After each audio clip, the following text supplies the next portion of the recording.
सभा में जब सबने आंखें मूंद ली, धृतराष्ट्र की सभा में सन्नाटा था। पांडव सिर झुकाए खड़े थे। दुर्योधन के चेहरे पर विजय की मुस्कान थी। दुशासन अपनी क्रूरता दिखाने को तैयार था। भीष्म, द्रोण, कृपाचार्य सभी चुप थे और सामने खड़ी थी द्रौपदी, अपमान से जलती, आंखों में आंसू लिए पर अडिग। तभी जब सारी दुनिया मौन थी, जब धर्मवीर भीष्म भी धर्म की परिभाषा खोज रहे थे, जो पांडव भी विवश थे, तब श्री कृष्ण ने चमत्कार किया। कैसे? आइए जानते हैं महाभारत के सबसे रहस्यमयी और दिव्य प्रसंग की यह कथा। यह घटना उस समय की है जब युधिष्ठिर जुए में अपना सब कुछ हार चुके थे।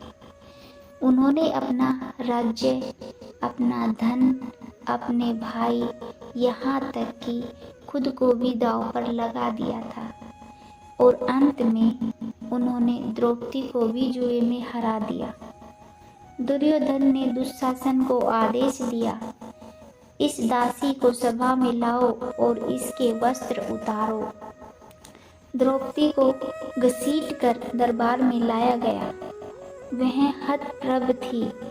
भीष्म, द्रोण, विदुर सभी सभा में थे, लेकिन कोई कुछ नहीं बोला। द्रौपदी ने रोते हुए पूछा, हे पितामह, यह कैसी धर्म सभा है? क्या कोई पत्नी अपने पति के दास बनने के बाद भी स्वतंत्र रहती है? पर उत्तर में केवल सन्नाटा मिला। दुशासन द्रौपदी को अपमानित करने के लिए आगे बढ़ा। उसने द्रौपदी के वस्त्र खींचने शुरू किए। उस समय द्रौपदी के पास दो ही विकल्प थे, अपने बल और बुद्धि से बचने का प्रयास करना या श्री कृष्ण को पुकारना, और द्रौपदी ने दूसरा मार्ग चुना। द्रौपदी ने सबसे पहले अपनी लाज खुद बचाने की कोशिश की। वह अपने वस्त्रों को कसकर पकड़कर रखने लगी।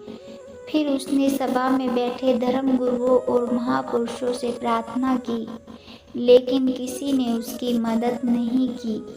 तब द्रौपदी ने श्री कृष्ण को पुकारा, हे केशव, हे द्वारकाधीश, मेरी लाज अब केवल आपके हाथ में है। यदि आज आपने मेरी रक्षा नहीं की, तो यह संसार कभी स्त्री जाति को क्षमा नहीं करेगा। और उसी क्षण श्री कृष्ण ने अपनी दिव्य शक्ति से चमत्कार किया। जैसे ही दुशासन ने द्रौपदी के वस्त्र खींचने शुरू किए, वैसे ही उसके हाथों में असीमित वस्त्र प्रकट होने लगे। वह खींचता रहा, परंतु वस्त्र समाप्त ही नहीं हुए। सभा में सभी आश्चर्यचकित थे। भीष्म, द्रोण और विदुर भी यह चमत्कार देखकर स्तंभ थे। दुशासन थक कर गिर पड़ा, लेकिन द्रौपदी के वस्त्र अनंत होते गए। जब द्रौपदी ने अपने अहंकार और प्रयासों को छोड़कर पूर्ण समर्पण किया, तब श्री कृष्ण ने अपनी माया शक्ति से वस्त्रों को अनंत बना दिया। द्रौपदी के संपूर्ण समर्पण के कारण श्री कृष्ण ने बिना वहां आए ही उनकी रक्षा कर दी। सच्ची भक्ति का अर्थ है पूर्ण समर्पण। जब तक द्रौपदी खुद वस्त्र बचाने की कोशिश कर रही थी, तब तक कोई चमत्कार नहीं हुआ, लेकिन जब उसने पूरी तरह श्री कृष्ण को समर्पित कर दिया, तब चमत्कार हुआ।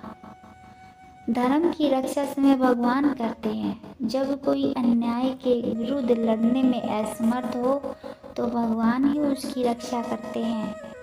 सत्य की जीत हमेशा होती है।